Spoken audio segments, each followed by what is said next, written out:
Ibi bifaru rero ngira ngo mwe mwibuka ubwo twababwiraga imirwano yaberaga hagati ya Goma. Inkuru z'abantu batinyutse guhangana n'ibigeragezo nka Veste na Dorcas nizo ziduha icyizere cy'ejo hazaza. Gusa kandi hari ijwi rimwe rirwana bucece rikavugira benshi bitewe n'ibikomeye yaciyemo.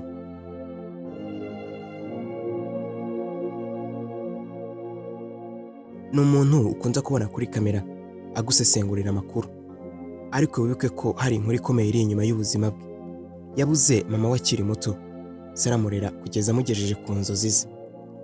Uyu ni Mutesi Scovia, ni umunyamakuru w'umuhanga wubatse izina mu ruganda rwa entertainment, politike ndetse n'ahandi hose hagiye hatandukanye. Yahuye na Madamu Jeannette Kagame, yibarije ubwe His Excellency Paul Kagame ati: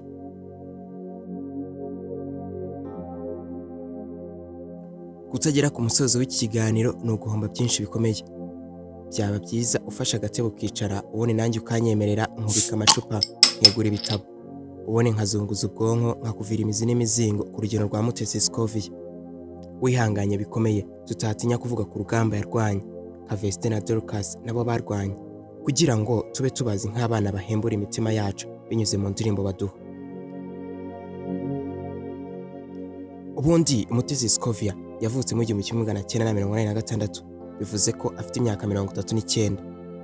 Avuka yavukiye mu ntara y'Iburasirazuba, gusa yaje kugenda mu mujyi wa Kigali. Yabuze mama we akiri muto. Papa we yahise atangira urugendo rwo kurera, akanakavaringa aho mama we atari.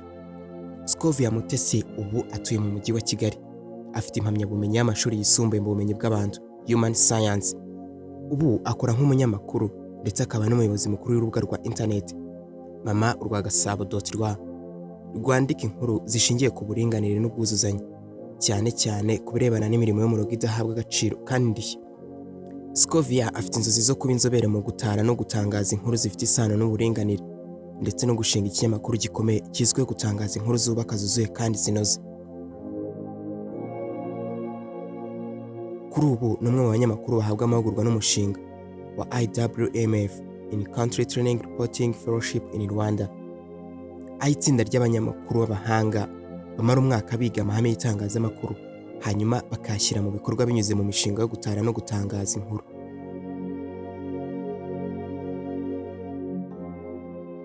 Ise yakoraga imirimo y'abamama yose ndetse akanakora n'imirimo y'abapapa.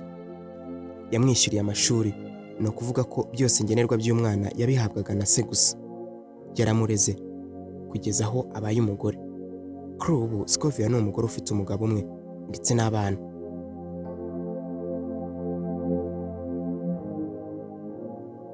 Nubwo kandi iby'umuryango rwe bidakunda kugarukwaho na benshi, ni ibintu akunze kugira ibanga ku mpamvu z'umutekano we.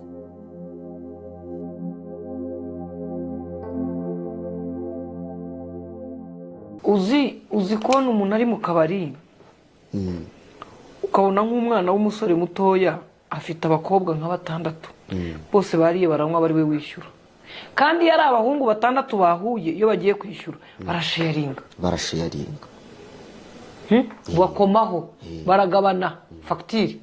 Kuki abakobwa iyo mwasohokanye n'umuhungu muba mushaka ngo ari we? Iyo Mutesi Scovia agiye kuvuga urugendo rwe mu itangazamakuru, abanza umuntu witwa René Ante Rwanyange. Yamweretse uko inkuru zikorwa ndetse n'uburyo yandikwa. Nanone kandi ntiwakomeza kuvuga iby'urugendo rwe maze ngo wibagirwe Solange. Uyu yahoze akorera radio Orinfor, yaje kwitwa RBA. Yaramufashije cyane ndetse yamufataga nka role model. Yamwigiyeho byinshi, amuha urugero rwiza kugeza ubwo tumenye Scovia kuri ubu ngubu tumuzi nk'umunyamakuru w'igitangaza. Scovia yakoze ku Isango Star, akora kuri radio ya B&B FM, yakoze kuri Flash. Yakomeje urugendo rwe, yubaka igikundiro muri benshi. Bamwe bakunze kuvuga ko badahaga ibiganiro bye, nawe kandi ushobora kuba urimo.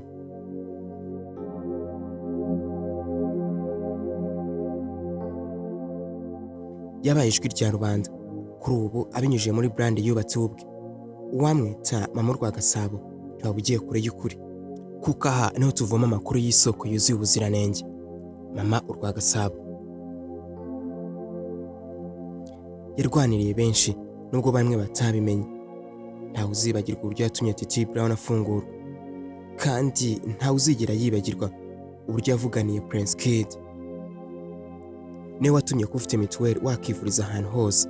Wibuke ko ibintu bitabagaho, ahubwo yabaye ijwi rya rubanda. Yewe nta nubwo twarenze ingohe umushahara wa mwarimu wongerewe, dore ko yabigizemo uruhare rukomeye cyane. Ntiyatinye kuvuguruza abayobozi bakomeye mu Rwanda bitewe n'imyanzuro bafashe ubona ko idakwiye. Uvuze M23 ntuhite utekereza Scovia waba ntacyo wabonye, kuko uyu mudamu yegereye kuri tere aho amasasu yahanaga inkoyoye. Yambaye antibare, afata mikoro no mu ntambara ngo pi. Yabikoze neza. Benshi bashimye ko akoze ibyo mu banyamakuru b'abagabo batashobora. Scovia yabaye imwe mu binjiza akavagari k'amafaranga hano mu Rwanda abikesheje imiyoboro itandukanye yashinze, haba umuyoboro wa YouTube, ama website ndetse na televiziyo y'ubwe, dore ko anafite iduka ricuruza imyenda ndetse n'ibindi bigiye bitandukanye. Izina Scovia ryarenze kuba izina risanzwe, ndetse kuri ubu ryabaye brand. Si umunyamakuru gusa, ahubwo n'umwe mu ba MC. Ariko waba nawe ukiri kwibaza ndetse unashidikanya kuba MC, dore ko yabaye MC ku nshuro ya mbere.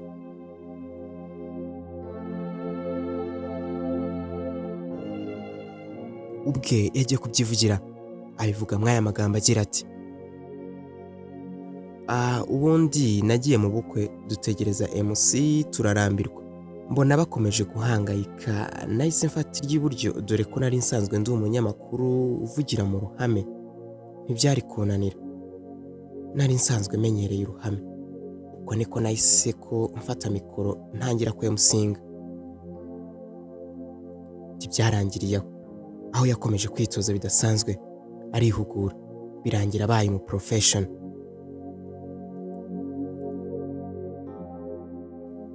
Mwite Mutesi Scovia cyangwa Mama Urwagasabo. Yahuye n'abakomeye hano mu Rwanda. Yahuye n'umuyobozi wa M23. Yatembereye henshi hatandukanye. Yavugiye benshi batari bafite ubuvugizi. Yatanze ukuri kwatinye gutangwa n'uwari we wese.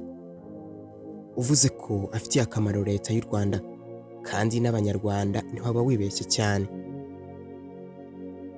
Ninde ukwiye kuzasimbura Mutesi Scovia? Cyangwa tuzahora mu mitwe yacu dutekereza kandi tunibuka Mutesi Scovia? Niki yakoze cyagutunguye kikanagutangaza? Tubwire muri section ya comment. Gusa niba ari ubwa mbere wari wisanze ko uyu muro wacu wa Canadair Official, dushyigikire ukora like, ukande subscribe, ufungure inzogera kugira ngo uzajye ubona notification nyinshi zigiye zitandukanye z'amavideo ngiye n'amagezaho. Nje nyita DJ Wakanda Famous. Ndabashimiye.